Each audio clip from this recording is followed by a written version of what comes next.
मिलल बारे भतार।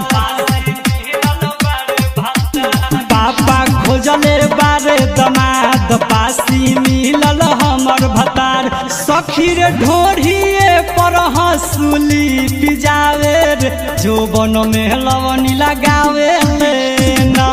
तो हमर ओठावा से ओठावा सटावे रे जोबन में लवनी लगावे लेना। DJ Kanchan Raj, DJ Kanchan Raj.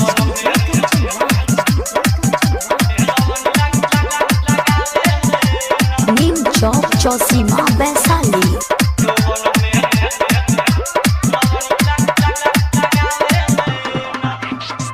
जई से चढ़ेला सखी पिया तारे पर वैसा ही चहर जाले मोर जवानी पर।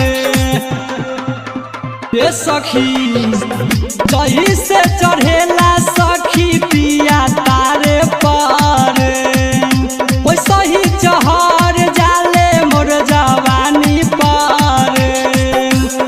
तनो करी छटपट मारेला के करबट केतनो करी छटपट मारेला के करबट। सखी रे ढोढ़िए पर हंसुली पिजावे रे जोबन में लवनी लगावे लेना। तो हमारा ओठावा से ओठावा सटावे रे जोबन में लवनी लगावे लेना। DJ Kanchan Raj, DJ Kanchan Raj.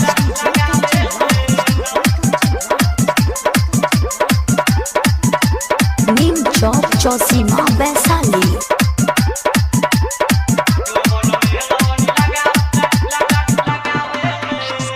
पिया राजकुमार सखी बुझेला न बात हो।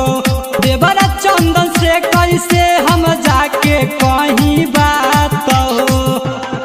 ए सखी पिया राजकुमार सखी बुझेला न बात हो।